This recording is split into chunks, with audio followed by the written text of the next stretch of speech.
Welcome to the Q1 Buck Pull. I'm Tim Hart with Mike Big Buck Hoffner. Well, we have lots of deer to show you this week. Plus, we got an interesting interview with a gentleman who makes pens like the one Big Buck Hoffner's holding in his hand. It's a bolt-action deer pen. Yeah, I tell you what, it's awesome. I happen to be holding the one. It was made out of the antler from one of the deer that I shot. How about that? Pretty cool. Also this week, we've got one of our chefs from the Soaring Eagle, Kyle Cassidy's going to be with us. Apple pecan stuffed bacon wrapped venison loin, delicious. And we've got great recipes throughout the whole season. I'll tell you what, we got a smorgasbord of opportunities. Just go to those recipe books, but go online, feed yourself all season long. Also, we've got Jerry Frederick. He's the one that makes those pens. He'll be on this week, and he'll kind of show you the technique of how he does it. We've got the DNR's Jim Dexter talking about fisheries. Well, where can you go out fishing, whether it's ice fishing or regular fishing? He's going to talk about some of the different state lakes that you can go into. I can tell you what, up until this week, I was a little nervous about even thinking about ice fishing, but I'll tell you what, it's been in the 20 and the 0-digit marks this week, and we're making a lot of ice. Make sure that you wear a lot of warm clothes. Also, Tony LaPratte's on this week. Advice for next season, he'll be talking about that. And of course, bucks, and more bucks, plus we're going to be talking about parties. We'll talk about some of the different prizes we're giving away. Stay with us. You're watching the Q1 Buck Pull.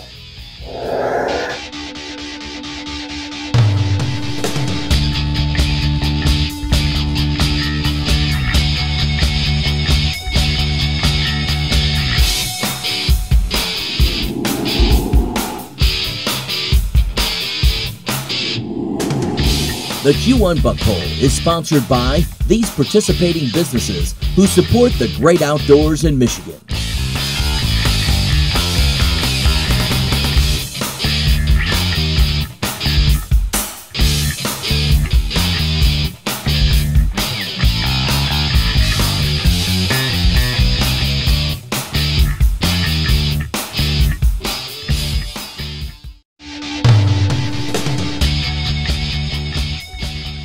Back here on the Q1 Buck Pull, well, it's time to feature some of our successful hunters from around the state. Big Buck Hoffner, what do you got for us today? Okay, let's rockin' and rollin' with Alex Otis from Coldwater, bringing in a 13-pointer, the score 47.5. Paul Jones from Melvindale with a 9-pointer, the score 47.5. Andrew Plaza from Southgate with an 11-pointer, the score 47.5. And guess what? Our fourth buck in this segment brought in Troy Belt, Coldwater, 8-pointer, the same score, 47.5. Well, you picked a lot of variety today, didn't you? Oh, slice of life. That's right. Hey, at some of our prize parties, we've got some great-looking Q1 Buck Pull T-shirts that we're going to be giving away. They were given to us by Auto Value and Bumper to Bumper Auto Parts Stores, so we appreciate them being a part of the contest. In upcoming shows, we'll have some of the interviews and hear some of the stories from the hunters. But right now, we've got our chef on board. It's Chef Kyle Cassidy. Well, it's time to cook up something special here at the Soaring Eagle. Chef Kyle Cassidy is with us. Welcome back there, Chef. Thank you. What are we making today? Today we're going to be preparing a apple pecan stuffed bacon wrapped venison loin, and with a parsnip puree and a red wine reduction. Well, and you know the backstrap is traditionally one of the most tender and the choicest meats of venison, isn't it? Yes. And then we're going to add all kinds of ingredients. Okay, so let's go through the ingredients, what we've got here today. We have some whole butter that we're going to saute these Granny Smith apples in with a little sugar, and then finish it with the pecan and fresh thyme. Now you use unsalted butter. Yes. Why? Two reasons. One, we can control the salt level, and also it's a preservative, so you don't know how. Usually salted butter is a lot older. Okay. So. All right, so we got the pecans, we got the thyme, we got the butter. We're going to go to the saucepan? Yes. All right. Turn our heat on. We're going to just add our whole butter here. Let this melt down. And we can add our apples. Got a little flame going up there. Yep, and we can throw our sugar in there. We're just going to caramelize these apples for 5 to 10 minutes until they're lightly colored. Okay, we started to get some color on our apples, and they're starting to get tender. We're going to add our pecans and just a little fresh thyme. And then what does the thyme do for the taste? It just gives you an extra fresh, different depth of flavor, taste to it. And then once that's cooked a little bit more, we're just going to pull it off the heat and cool it. All right, so our apples are done. Yes. Now we're ready to put it all together. Yep, and we're just going to take 4 to 5 slices of bacon and just barely overlapping each other. And obviously uncooked bacon because it's going to cook in the oven? Correct. And basically what you're looking for is just about the width of the venison that you have trimmed. And then we're going to take one piece and lay it perpendicular. So that's our bacon. We're going to take this venison loin and just butterfly it. So we just want to cut horizontally, almost completely through, and just kind of smush that down, make it flat. And then we can lay this on our bacon mat and take our stuffing and just lay our apples down and some of our pecans and just roll this up. So you're going to roll the meat up and then obviously the bacon's going to wrap around. Exactly, yep. So there's that. Fold these ends in first. And you want to kind of try to wrap this tightly. Almost like wrapping a present, isn't it? Oh, yeah. And just like that. And then what you want to do is put this seam side down on a baking dish and put it in your 400-degree oven and bake it 15 to 20 minutes. All right, seam side down so it doesn't come apart as it's baking? Correct. All right, and then what was the temperature again? 400 degrees. All right, how long? 15 to 20 minutes. You know, I always have to get somebody to repeat things for me. I'm a little slow. I can't help it. I can't help it. All right, well, let's put it in the oven and then see what we come up with here. Okay. All right, we are pulling it out of the oven, and it looks delicious. Look at that. Boy, the bacon all kind of crisped up a little bit there. Exactly. A perfect wrap. Yep. And that's kind of what you're looking for. You want that bacon to crisp up so it's nice and crispy and it's ready to go. Okay. And we're just going to slice this. And with this venison, you don't want to bake it too long, do you? No. Nice mid-rare. Because there's not a lot of fat in venison. So, again, if you bake it a long time, it's going to be tough. Yep. So this will be nice and tender. We're just going to lay that out on our parsnip puree. And which we kind of cheated and made a little earlier. Yeah. Here's so our parsnip puree, and then what we got here? Red wine reduction. Then we're just going to drizzle around the plate.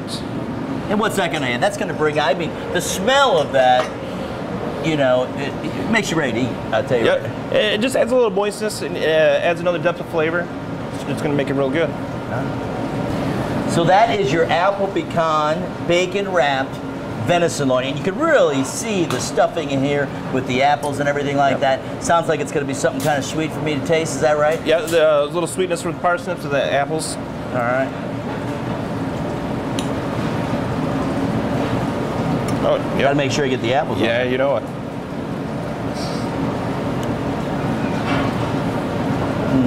That is different. You know what? One of the things about this is you've got a lot of different flavors in there. You know, it's not just one. You can taste just about everything in there. Now, one thing I didn't taste is that little bit of the color, you know? Yeah. That is simply excellent. Good. That is excellent. Thank you. And you know, something like this, it doesn't take that long to make or anything like that, does it? Nope. Less than an hour, you can have this completed dish. Okay, there you go. Delicious food here again from the Soaring Eagle chef Kyle Cassidy with us here. Thanks for being with us. Thank you. All right, you're watching the Q1 Buck Bowl.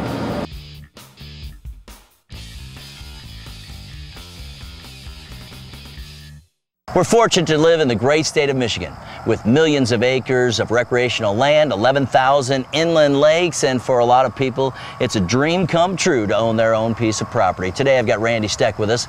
He's a Senior Vice President of Sales and Customer Relations at Greenstone Farm Credit Services. Randy, welcome to the show. Thanks, Tim.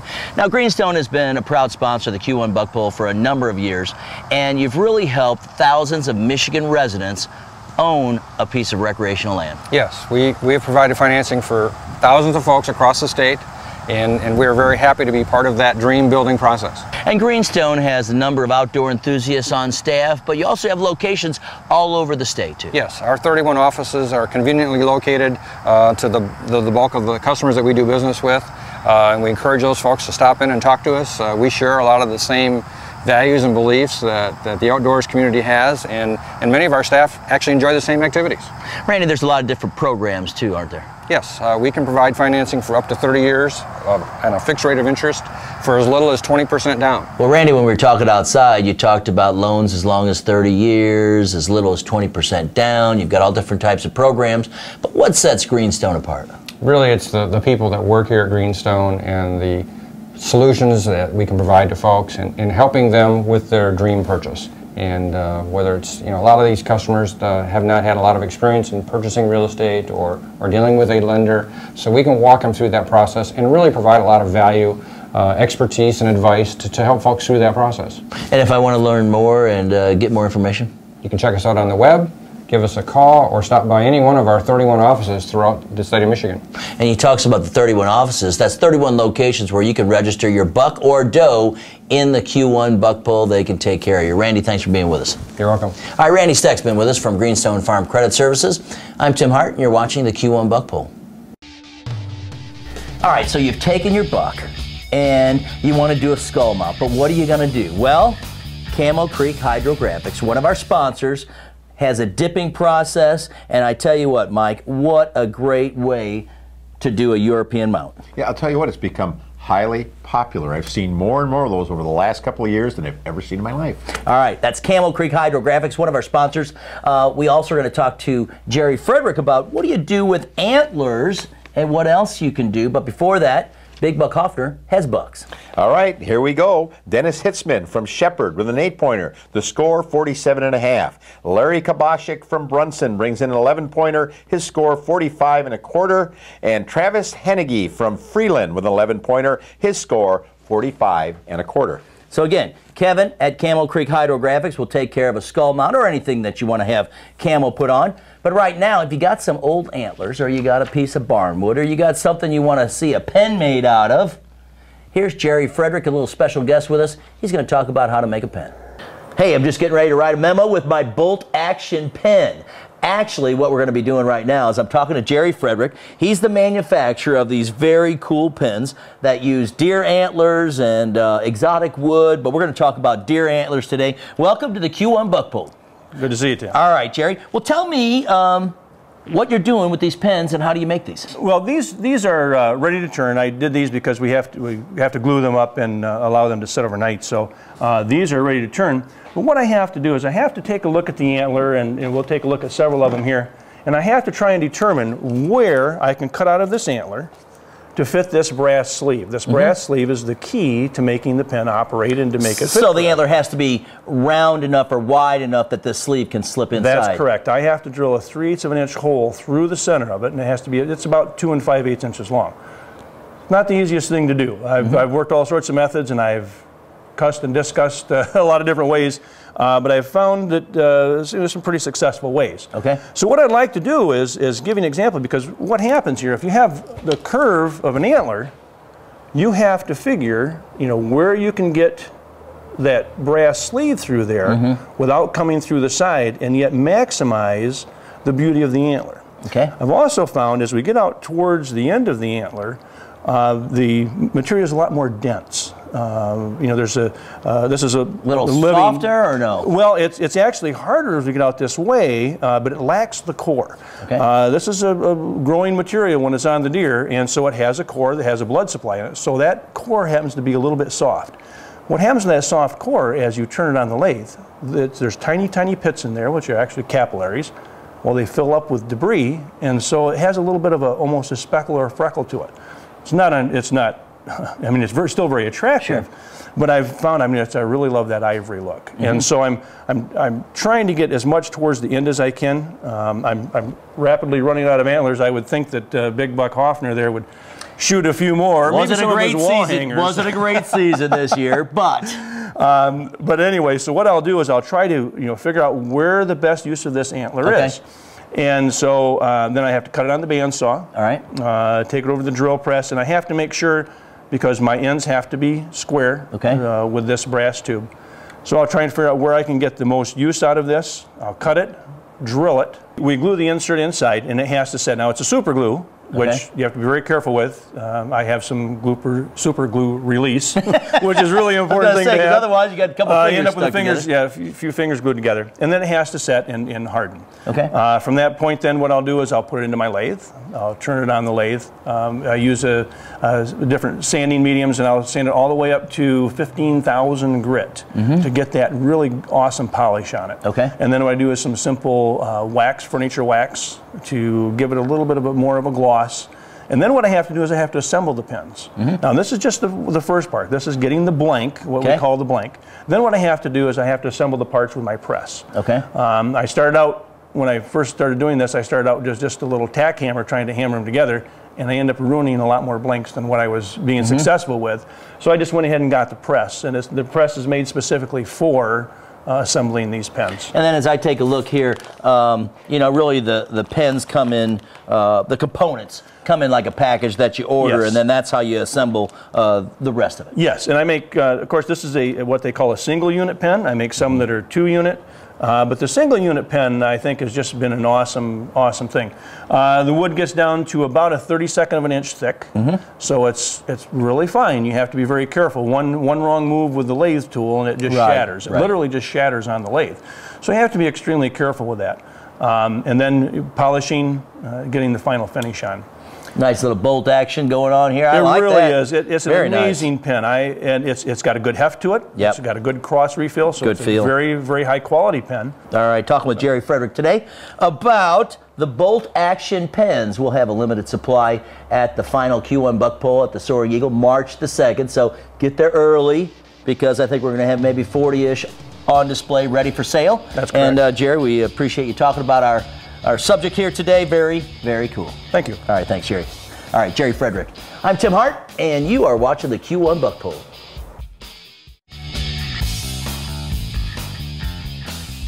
Well, we'd like to invite everybody coming up to the regional prize parties. All the parties are listed on the Q1 Buck Pull website, and guests are welcome. We'll have some food. We've got all kinds of great stories. We've got prize giveaways like the dart and crossbow we're giving away at a lot of the different parties.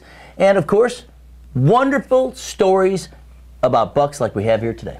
All right, Tim, let me start out with the bucks we've just shot and brought into this segment. Jared Stam from Saginaw, bringing in a 10-pointer, his score 45 1/4.